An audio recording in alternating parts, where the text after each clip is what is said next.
लेकर कटिहार जिला कांग्रेस ने किया प्रेस वार्ता। कहा जिसकी जितनी आबादी उसको मिले उतनी भागीदारी। कटिहार में कांग्रेस ने प्रेस वार्ता कर बिहार में राज्य सरकार द्वारा करवाए जा रहे जाति जनगणना का स्वागत किया है। साथ ही देश स्तर पर भी जाति जनगणना करवाते हुए ओबीसी वर्ग के आंकड़ा को सार्वजनिक करने का भी मांग किया है। कांग्रेस के जिला अध्यक्ष प्रेम राय एवं सेवा दल के राष्ट्र प्रशिक्षक रहे प्रोफेसर विनोद यादव ने जाति जनगणना क्यों जरूरी है इस सवाल पर राज्य स्तर पर आंकड़ों का हवाला देते हुए पूरे देश में ओबीसी वर्ग के आंकड़ों का खाका प्रस्तुत करते हुए कहा कि उनके नेता राहुल गांधी पहले भी यह मांग कर चुके हैं और अब वह लोग भी जिसकी जितनी आबादी उसको उतना भागीदारी की मांग कर रहे हैं। इस दौरान कांग्रेस से जुड़े कई नेता एवं कार्यकर्ता मुख्य रूप से मौजूद रहे। Manish Kumar, Kosi star news, Katihar.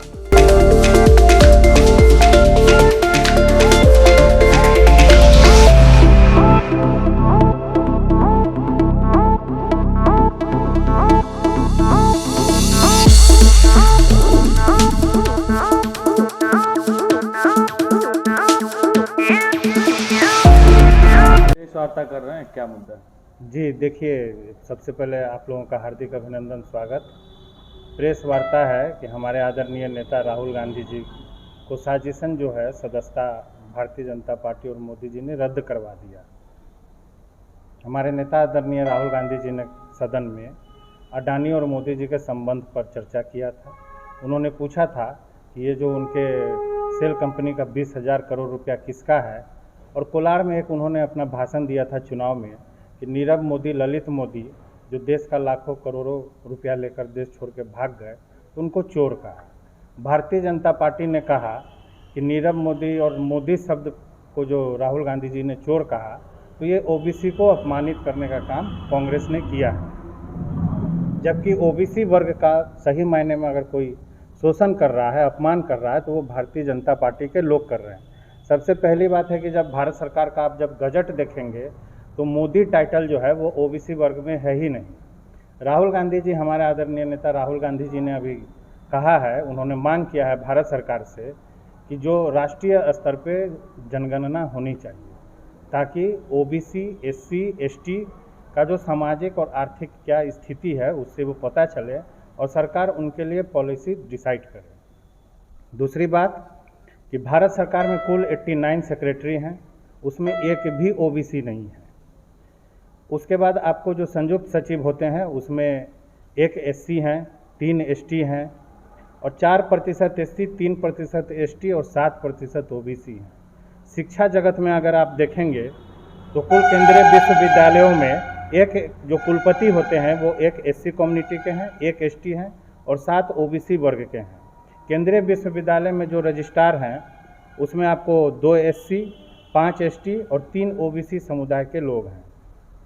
तो ये जो भारतीय जनता पार्टी हैं ये ओबीसी के लिए कोई काम करते नहीं हैं और पॉलिसी बनाते नहीं हैं, लेकिन ओबीसी का वोट लेते हैं। तो हमारा जो मांग है, कांग्रेस पार्टी का मांग है कि हम पूरी तरह से जातीय जनगणना के पक्ष में हैं और हम मांग करते हैं कि पिछड़े आदिवासियों और दलित समुदाय के भलाई के लिए मोदी सरकार जल्द से जल्द जातीय जनगणना कराए और 2011 में जो यूपीए शासनकाल में जो सामाजिक और आर्थिक स्तर पे जो जनगणना हुआ था उस रिपोर्ट को जो मोदी जी की सरकार दबा कर रखे हैं उसको सार्वजनिक करे। ऐसा नहीं करते हैं तो हम, राकेश यादव जी हैं पिछड़ा प्रकोष्ठ के अध्यक्ष हैं, इनके अगुवाई में हमारा निरंतर आंदोलन प्रदर्शन जारी रहेगा। हम आदरणीय बिहार के मुख्यमंत्री नीतीश कुमार जी को धन्यवाद देते हैं कि बिना केंद्र के मदद से उन्होंने अपने स्तर पर जातीय जनगणना बिहार में करा है। राहुल गांधी जी ने जो नीरव मोदी और ललित मोदी को जो सरनेम को जो चोर कहा तो उसमें मोदी जी ने बोला ओबीसी का अपमान हुआ, जबकि ओबीसी नीरव मोदी, ललित मोदी है ही नहीं। भारत सरकार के गजट में मोदी सरनेम है ही नहीं उसमें ओबीसी में। मोदी जी ओबीसी का सिर्फ वोट लेना जानते हैं और ओबीसी के लिए कुछ करते नहीं। आज जैसे विश्वविद्यालय में है आज 70% सीट खाली है, लेकिन उसको भरने का काम नहीं कर रहे हैं। ओबीसी को सिर्फ छलने का काम करते हैं और सिर्फ उनका वोट लेते हैं। बस हम यही कहना चाहेंगे। इस देश में सबसे पहले 1871 में जाति जनगणना हुई थी और लास्ट जाति जनगणना इस देश में 1931 में हुई है। आधिकारिक रूप से ओबीसी की गणना, SC ST की गणना या जिसकी भी जाति संख्या जितनी है उसकी गणना 1931 के बाद आज तक आधिकारिक रूप से नहीं हुई है। लेकिन UPA 2 सरकार ने 2011 में ये जनगणना कराई थी, लेकिन 14 में मेरी सरकार बदल गई और उसमें समय लगता है, 2-3 वर्ष का उसका डाटा को एकत्रित करके उसको बाइफरकेट करके समय लगता है। ऐसी परिस्थिति में ये सरकार जो है उस जनगणना को, रिपोर्ट को आज तक सार्वजनिक नहीं किया। जबकि राज्यवार अगर देखेंगे, तमिलनाडु में 71% ओबीसी की आबादी है, कर्नाटक में 62% उसकी आबादी है, छत्तीसगढ़ में 45% है, मध्य प्रदेश में भी 48% है, राजस्थान में 42% है, बिहार में 61% है, इस तरह गुजरात में 32% है ना। तो इस तरह करके जो है हमारी जो ओबीसी हम ओबीसी के जो लोग यहाँ बैठे हैं, हमारा यही मांग है कि हमारे नेता राहुल गांधी ने जिस प्रश्न को उठाया है कर्नाटक की धरती से, उसकी मांग को हम सभी कांग्रेसी दोहराते हैं और केंद्र सरकार से मांग करते हैं जिसकी जितनी संख्या हो उसकी हिस्सेदारी सुनिश्चित होनी चाहिए। राष्ट्रीय फलक पर, राज्य के फलक पर, जिला और पंचायत के फलक पर। यही मेरा कहना है। वर्तमान सरकार छलावे की राजनीति करती है। आज समस्याओं से घिरा हुआ भारतवर्ष है, जिसकी उपज वर्तमान केंद्रीय सरकार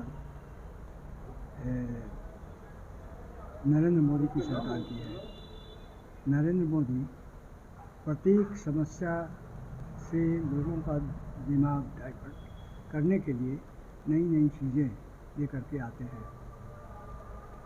मोदी शब्द को लेकर जो ओबीसी की बात उठाई जा रही है, ये सरकार स्वतः 2011 की UPA सरकार की जो जनगणना हुई थी जातीय आधार पर, शैक्षणिक आधार पर और आर्थिक आधार पर, उसको आज तक प्रकाशित नहीं की है। आज बिहार जातीय आधार पर जनगणना के लिए प्रारंभ कर दिया है। इसके लिए हम साधुवाद देते हैं बिहार सरकार को और अविलंब हम मांग करते हैं कि हमारे राष्ट्रीय नेता राहुल गांधी जी ने केंद्र सरकार के तहत भारत में जातीय जनगणना प्रारंभ करने की जो मांग की है उसको वर्तमान सरकार करे। हमारे राहुल गांधी जी ने जातीय आधारित जनगणना के बारे में जो बोले हैं उसका हम समर्थन करते हैं, क्योंकि इससे ST SC और पिछड़ी जातियों की आर्थिक स्थिति के बारे में हमें जानकारी मिलेगी, इसीलिए हमने इसका समर्थन किया।